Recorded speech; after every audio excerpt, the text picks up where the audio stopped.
Okay, so we'll just we'll just get into it. I don't have the audio or the recording enabled for Google Meets, but I'll just go ahead and present my screen, and we'll give David 1 second to get back, and then we'll I'm start. back. Okay, so I'll just go ahead and just share with you um, what I have, or actually present here.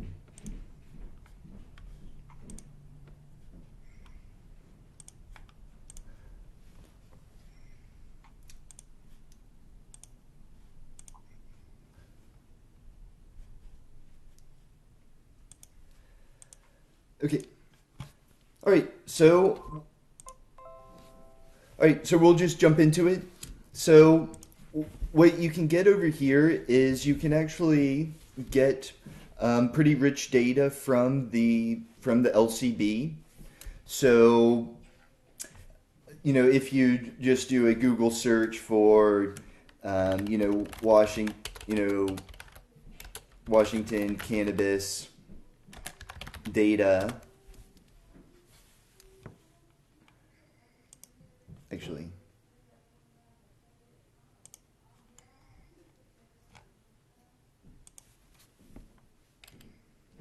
Um, you can get the frequently requested lists. Then you can make a public records request. And then they'll give you essentially a data dump like this. And so, this is basically your starting point if you're working with Washington traceability data, right? So this is for the month of December, and they dumped out almost 30 gigabytes of data. So that's a lot to chew on. So, how do you go about doing that? So a tool I use, I'm not sure if you use Python, but if you're looking to get set up with Python, you can look at the Anaconda distribution. It looks like they are migrating to paid, so I'm not a huge fan of that. So if anyone has any alternatives for Python distributions, definitely suggest them. But Have you already set up Anaconda on your machine? exactly. So if you, Okay, so if you've already set up Anaconda and you're working off of is that a Mac that you're working off of or a PC? Just trying to see. I'm on a Windows over here. Okay, so you open up your Bash terminal and you can bypass Anaconda. All you would use Anaconda for is to set up the libraries for you. It just makes a more convenient way. But if you go through the Bash terminal and just type Jupyter Notebook, 2 words, it'll open up the Jupyter Notebook for you. So here's just the Anaconda bash, and so you say you can just type in Jupyter Notebook. Yep, you should be able to type in just Jupyter Notebook. It's Pyter. Well, You spelled Jupyter wrong. how do you spell it? Jupyter. Yter, then Notebook. And this definitely works in terminal for Macs.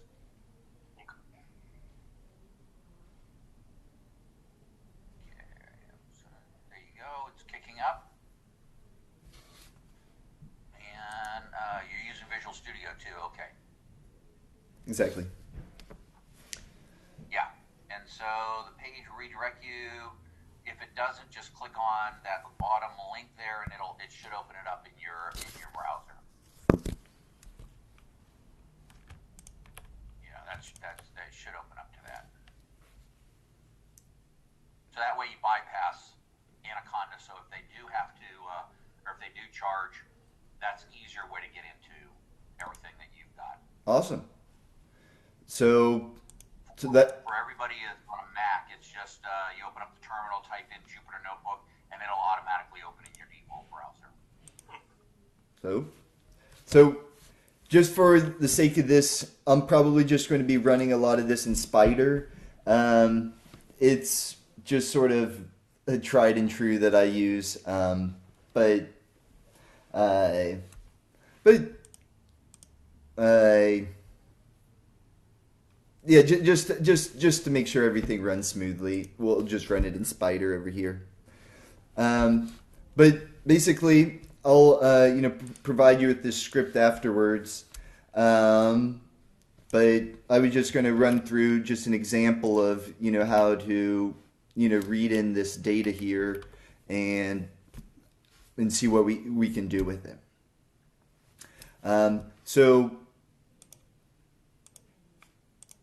So what I've done is my company's Canlytics, so I'm primarily interested in lab results here. So I've downloaded this lab results file, which has the lab results CSV in it. And so we're just going to read that in, right off the bat.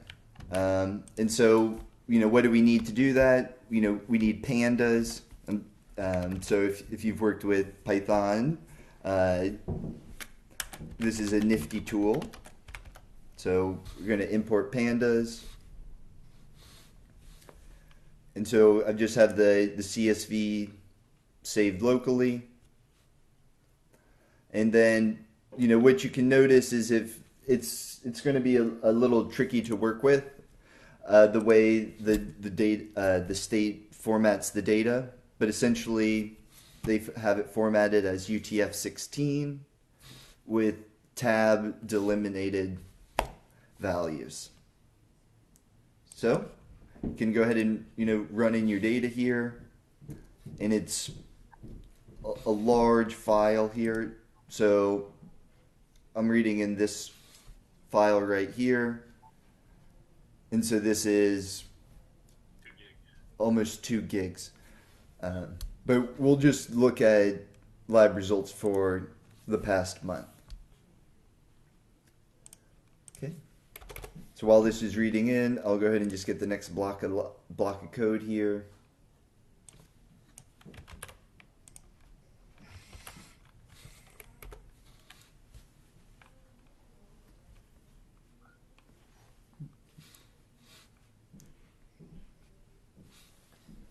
All right, looks like there's a little...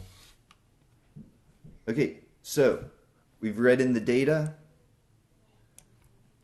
We have almost 2 million observations.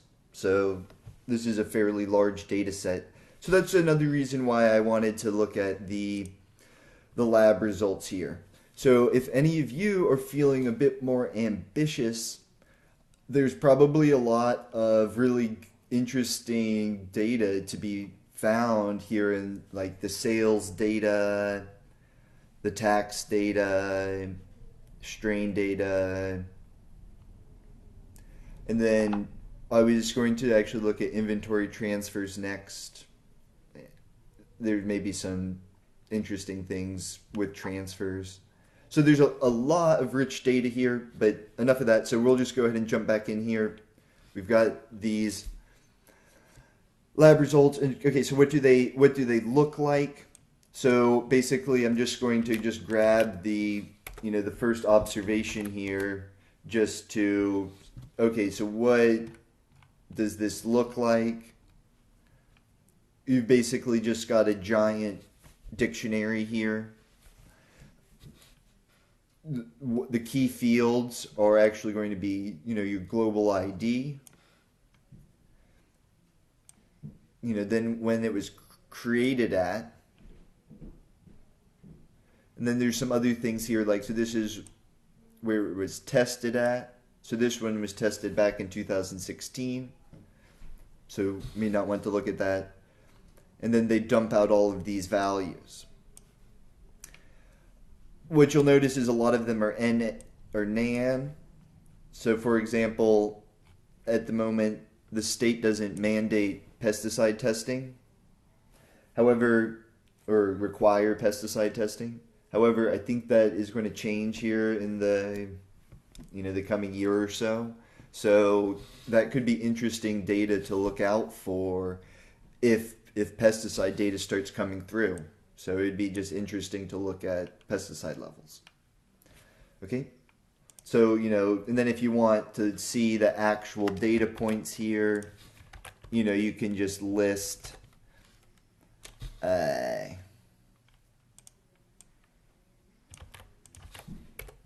you can just list the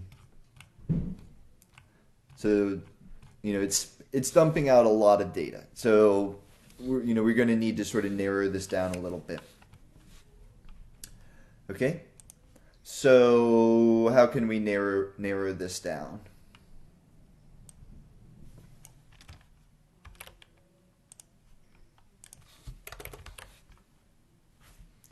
Well,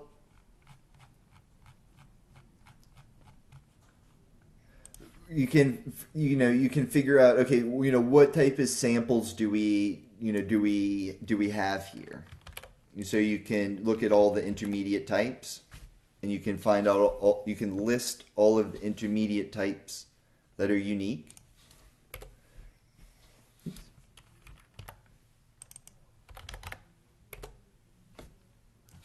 Okay, so now we're starting to find out a bit more about the data here.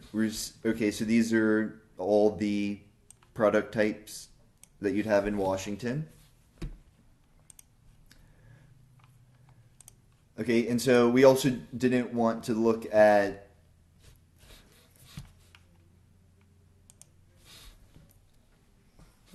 every data point here. So I was going to restrict them to December. So let's see.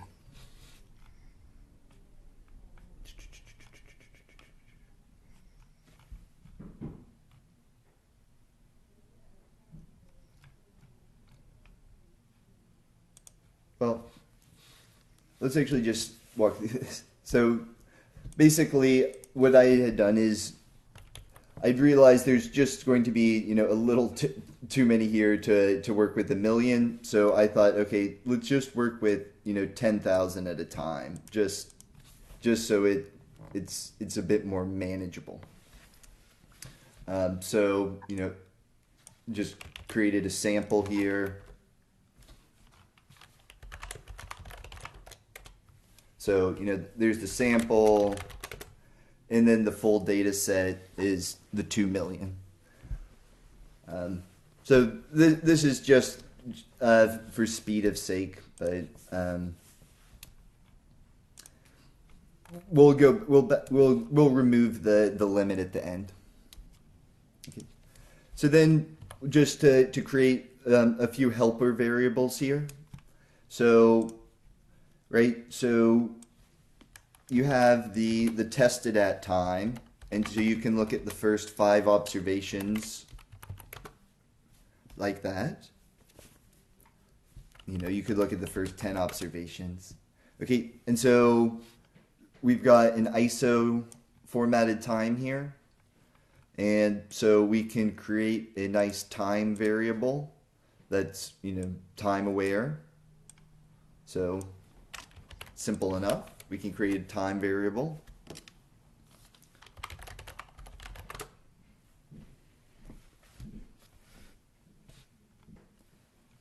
And then given the sample global ID,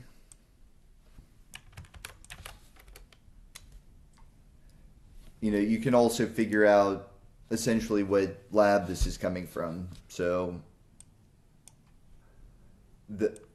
that would be their license number. But I realize this isn't actually going to quite do the trick. But anyways, you can create some helper variables there.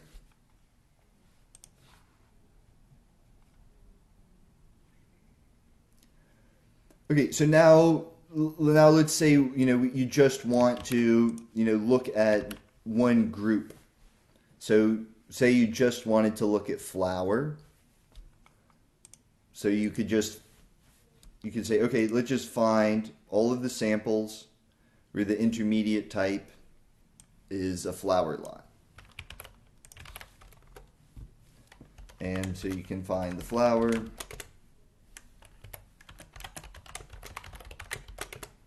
So about, roughly 70% of the samples are flower samples. All right.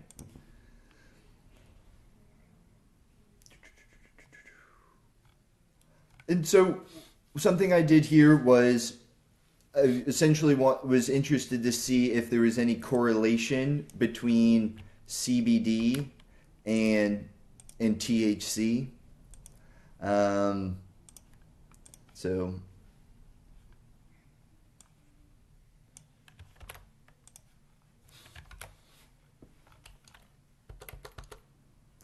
So we're going to need a few more packages here. So up at the top, you can add in the stats models. And this is a statistics package that I like to use for simple regressions and things like that. So you import your stats models.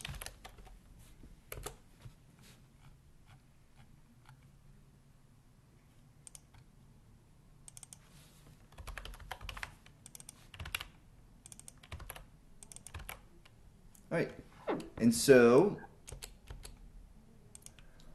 for a regression, you're going to need an X, your dependent variables, or your independent variables. So in this case, our independent variables, I was wanting to see if CBDA has any effect on delta 9 THCA. So you can get your X, and then your dependent variable, Y. And then you'll need a constant because your, Y, beta naught plus beta 1 times X, right? So we're going to add the constant and we're going to fit the regression here.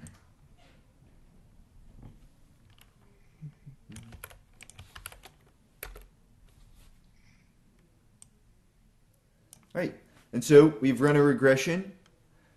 The first thing I do is look at the R squared. And so this is the total amount of variation that we just explained in this regression. So we just explained, about 6% of all the variation. So this is not a very explanatory model here. So you couldn't put a lot of stake in this model.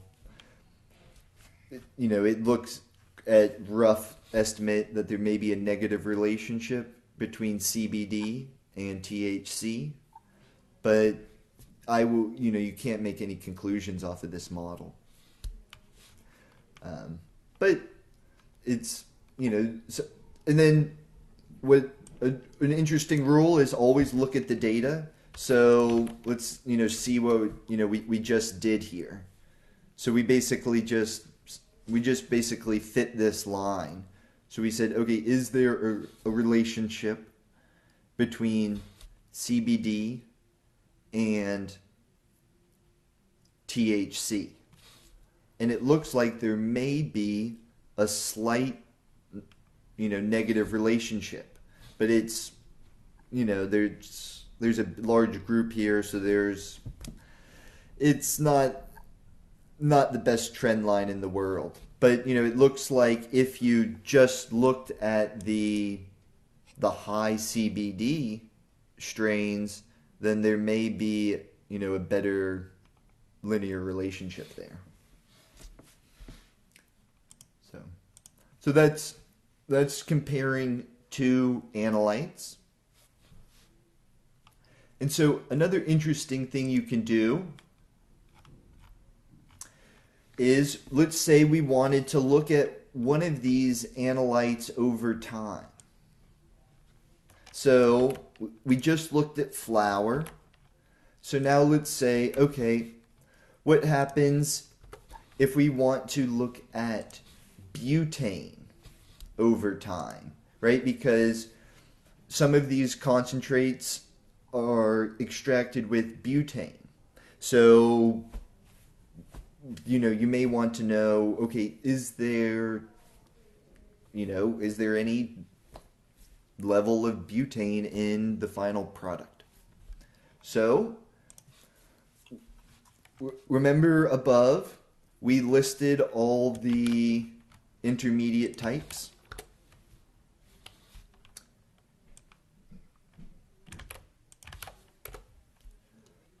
And so what I did was I basically just went and I grabbed any one that ended in concentrate and put it into this list. So you could do that programmatically. I just did that manually, but I just manually created this list.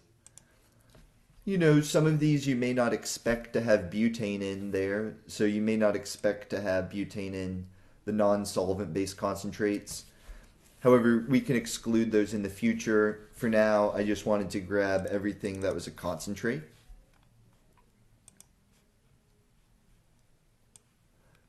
Okay, and so in the laboratory setting, the meaningful way that you would look at these is you would look at them over time. So you would say, okay, over time, is there any trend in this analyte? Because that's what you would be curious about. Is this analyte, is there a positive trend? Is there a negative trend? So how do we do that? So I am going to group the data by day. So you've got these long lines here. I'm going to share the code afterwards. And I've also included these references here for how you can go about,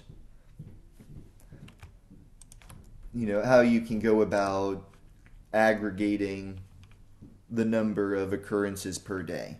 So this is a useful thing to do in pandas. So let's go ahead and create these series here.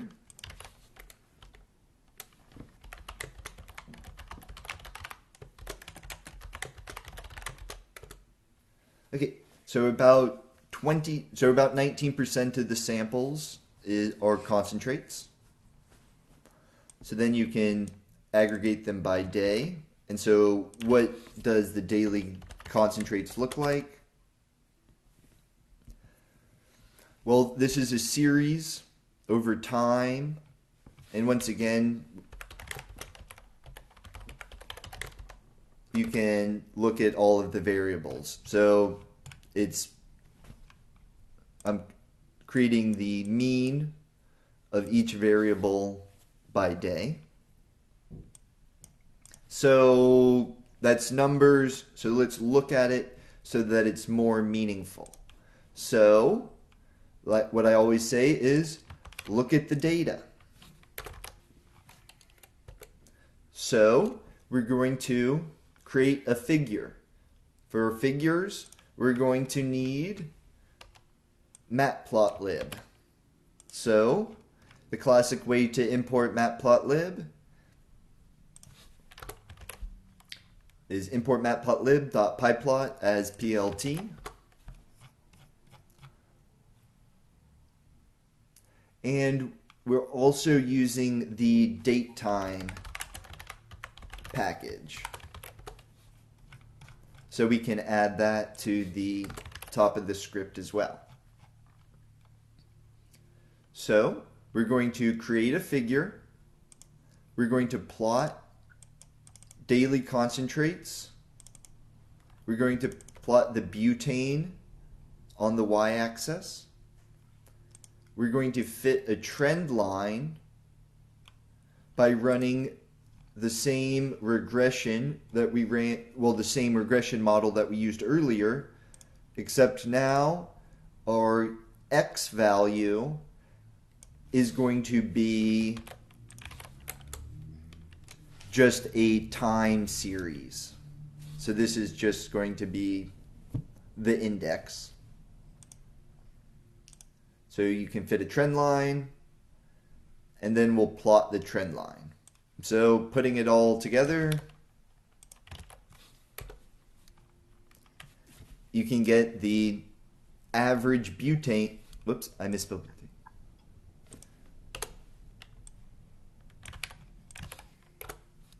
So putting it all together, you can get the average butane level in Washington concentrates over time. So I put the limits here. So if you look at the limits, you'll see that butane has an action limit of 5,000. So anything less than 5,000 ppm will pass. So as you can see, these concentrates, these are passing samples, but as you'll see, there's a non-zero average level of butane. That's 100% up to the consumer, and it's under the action limit. So it is what it is. I think it's interesting to note that in this small sample, you do see a negative trend. And then let's just for fun, let's just go ahead and essentially remove this limit here.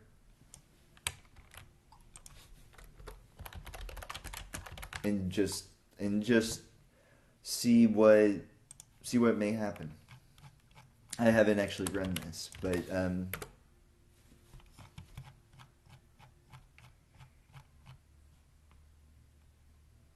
okay.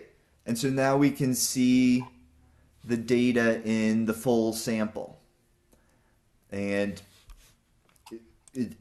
it's similar here where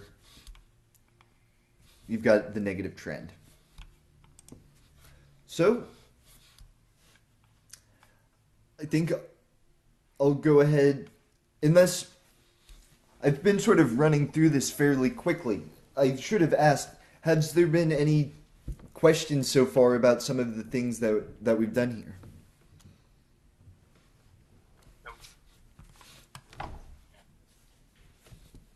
Awesome. Can you go over, real quick, can you go over again where you went and found that data? Absolutely. So here, let me put it in the...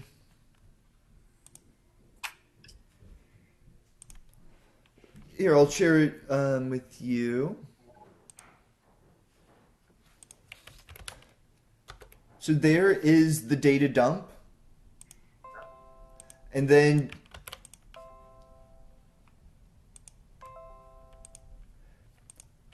I believe they put them out periodically, but if you need historic data, then there's just the link to make the request, and the request is fairly simple. You just they have just a bullet point of they just have these bullet points of things that How you did need. you get? You went to a site to make the request. Where was that? Oh, this site? Or is this the site you're referring to? Hold on, let me come back to your screen.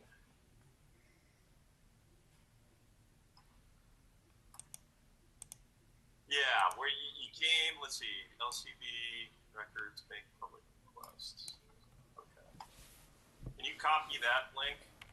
To the chat? Yeah.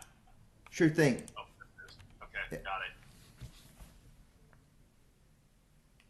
So you come down in the make public request. And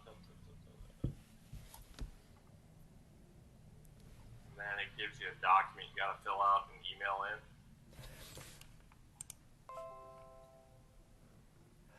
Yes, I believe you can email it in. So like I said, it depends on what you're looking at. Like I said, a lot of my interest has just been in lab results, and so I know everybody has their own interest. And in fact, Right. I'm sure most of the interest is probably in sales, right? Because I mean, I've heard that's where the action's at, right? That's where the consumers are But I don't know what. How about? Can I just ask the crowd, like, what sort of data points? What sort of data points are you interested in, or what statistics are you interested in looking at by chance? Well, we'd be actually extracting for trying to find all of the people that are in the business to be able to market to. Oh, We're trying to design an add-in for Acumatica's ERP that will interact with the state board API as it does the growing and does the harvesting as sort of manufacturing processes. okay. Well, why don't just now here on the fly? Why don't we see what we can do here? So Okay. they've got these licensees. So we'll just walk through this is how the sausage gets made. Okay. So you download this. We're gonna do it to the Cannabis Data Science group. There it is.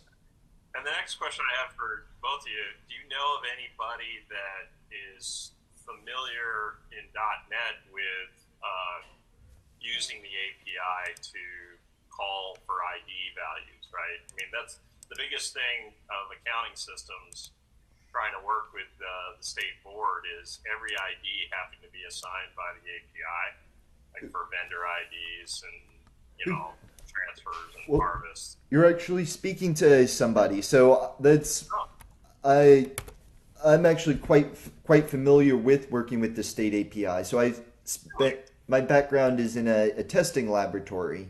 okay. So I've integrated with the state, and then my company's in the process of getting our integrator status at the moment. So if you need any help, I I can. would love that. We're gonna start. We're gonna start small with like a hello world type of thing, just trying to get like a vendor ID assigned by the state rather than being assigned through the ERP software. So if we can take that out, if you can, email me your contact information. We can set up another time to chat. And it's not going to be right away. We're finishing up another product first, but I've got a full-time .NET developer, and one of the cool things about this accounting software is you can customize right within the cloud app in .NET. So anything you can do in .NET, you can create screens or processing screens or change the way that the code works in the system. But So everything from purchasing, sales, manufacturing, distribution, any of those things where it has to interact with the API, we're going to have to write code to do that. And but I want to, once we kind of learn the API, just I think one time, if you do it one time interacting with it, then after that, my developer will probably be pretty good at it. definitely, So, but I'd be happy to just give you a crash course, tell you the nuances, yeah, show you how to hit the endpoints. But that would be yeah, fun. yeah, And then when this COVID stuff is all over, I'll buy you a beer. yeah, definitely. So I can help you with that. And like I said, that's what my background's in. And like I said, a lot of this can be automated, but for now, let's just grab this licensees file. So Yep. just to show you this real quick, and then we can talk more about the state traceability system. But I'm just going to do a similar thing here as I did with the lab results. So just substituting the file name.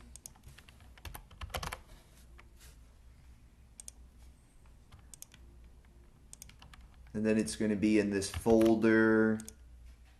So I'm going to add this folder directory here. So just open a new console and let's let it rip and see what we get here.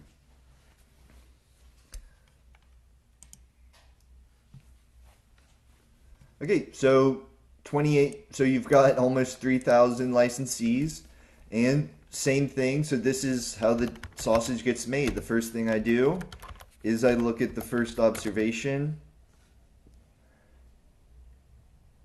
and maybe let's look at the last observation. So yeah, so this first one looks like almost like a test that looks like actually Washington State. But this last observation here, it actually looks like they may be suspended, Oh, yeah. but it looks like I thought, yeah. So it's a dispensary, and I don't know. Like I said, I would maybe double check on this. I mean, it may be worth giving them a call just to make sure that's accurately coded. Yeah. Uh, If you look through the rest of the data, it probably would tell you if it's always that way. Yeah, so actually what you could do here is you could almost say, okay, let's just do data.suspended. Okay, so now we can do a little on-the-fly data analytics. So let's see how many of these are suspended, right? So you could do, so data.loc, data.suspended equals true. And then you can just divide that by length of data. So it looks like, yeah, so it looks like 35% of these licenses are suspended. So it could Wow. so it could be that people aren't renewing their licenses Oh, yeah. or something Yeah. like that. So that's where the data crunching becomes quite interesting. But so let's say you're looking for active licenses. Well, you're going to be looking for people where the suspended's false, for starters. Yeah. So there's 1871 non-suspended, but I wonder if let's find out all the fields again. Oh, and then so there's also an is live and an expired at. So let's take a look at is live. And then let's see what expired at looks like.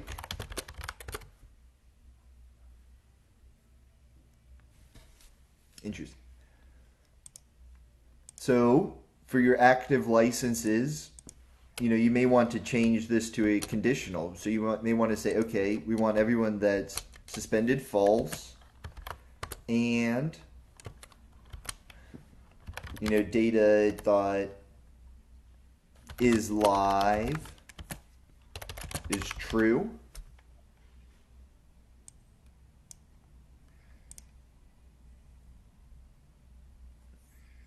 So for some reason it's not crazy about this. Oh, there we go. Yeah.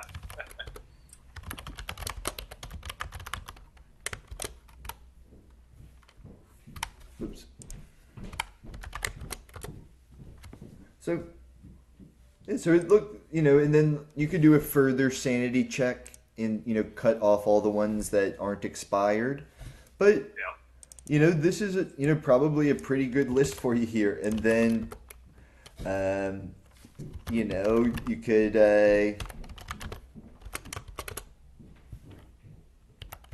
Top five. and so what you could do is, you could actually, let's say you want to save this to Excel. So you can now say, okay, active licenses, to Excel.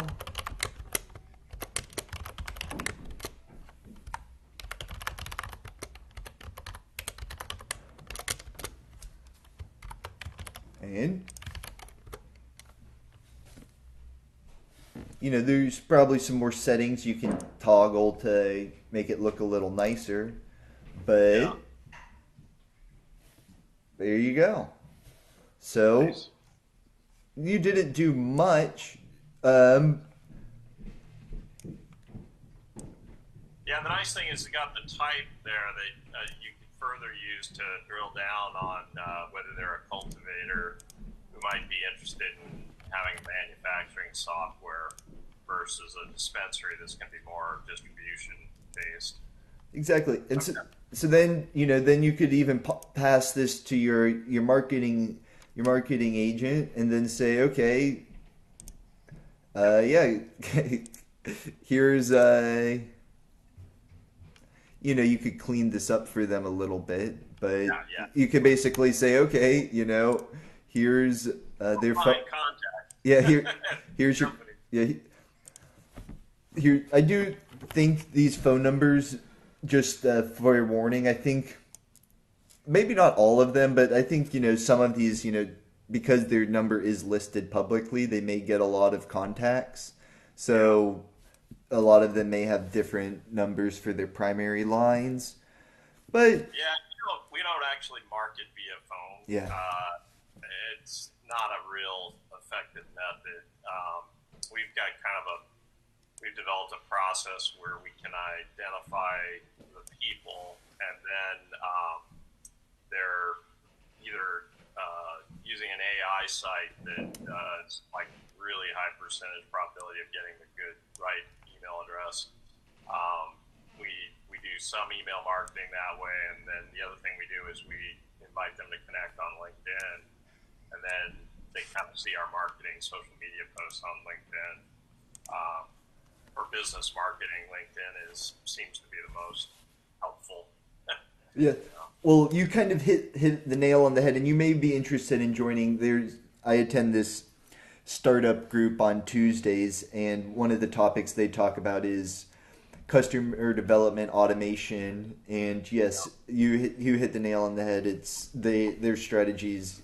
It seems to be connect with people on LinkedIn, and Yep. they may enjoy that better themselves because, like I said, I don't think they love getting phone calls all day. Right.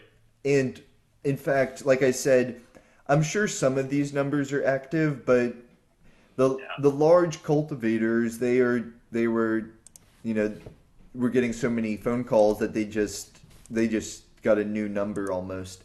But I'm sure. Yeah. but it's still it's still just good to know, okay, what does the industry look like? And you can you've got the power of Python here or whatever your programming tool is. And so you Yeah, I have to admit, I'm not a Python guy. I grew up on the Microsoft side, so I've been a SQL guy okay. for a long, long, long, long time. There, And because the software we sell is .NET based, we really focus our dev stuff on that. So, but it's the same idea, right? Getting access to data like this, and then building queries and stored procedures to slice and dice the data, or use something like report builder for an SSRS report or something of that nature. Even Power BI, right, gives you a lot of similar type of capabilities to slice and dice the data. exactly. It's just sort of tools of the trade, and then like you said, it's just how you want to rig up your system. And so I really enjoy this because I've never really seen anybody do what they were doing with Python. well So it was cool to kind of see, oh, okay, that's kind of similar to SQL, and I was kind of seeing what you were doing. I was like, oh yeah, that's just a different language for doing essentially the same thing. and this is sort of bare bones. Like you can use VS Code and get better highlighting, and you can run this over here in the terminal, but I just sort of learned on Spider, and I find it just quite simple because I can write scripts and run right here in the console. But I'm all about practicality, just getting things done. So this was just a quick, fast way to get what you wanted. So basically, Yeah. Yeah. because you download this ugly file, and you're gonna have to do something with it. So you have to parse this one way or another, Right. get the data out of it, and then dump it to an Excel, and then Yeah. this can then go in your database, and you can have at it. So, Nice. but Love it. but that's sort of round. But that, I guess that sort of rounds it out. So yeah, it was fascinating hearing what you do, and I was just wondering, for next week, is there anything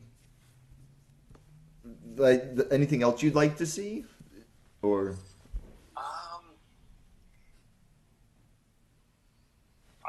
I know this is more about analyzing the data, so I wouldn't want to take it really off course too much. But yeah, I'm just into, as far as the cannabis industry, I've been trying to find a way to break in to that industry with the software that I sell and be able to create an add-in for that software to make it work with the state API. And there are some other competitors out there, but I think competition's good, and I don't think that they have particularly good products yet. So we're looking to. I've got experience in growing, but it's growing shellfish actually. So I wrote for Taylor Shellfish over in Shelton back in '97 when active server pages were the rage. We wrote a complete growing app for growing from seed to the final pulling out of the beach, clams and oysters and other types of shellfish, and it allowed them to grow pretty significantly over time, over the last 20 years. But they used it for many years so that their staff knew what they had in the beaches. They had measurements done on their phones with the web apps to update the size of the shellfish as it was growing. To take the sales orders, and the guys would go out on the boats with their phones to be able to look and see what the sales orders from the prior day were that needed to be fulfilled that day. So there's lots you can do with technology. I became kind of a geek after being a CPA accounting nerd. I became a geek with technology, and active server pages really kind of opened my eyes to what you can do with databases and web pages. And it's come a long way from there. And I've grown a company that does ERP consulting and sales with Acumatica, which is, if you haven't heard of it, they're like 10 years beyond NetSuite in terms of platform and technology.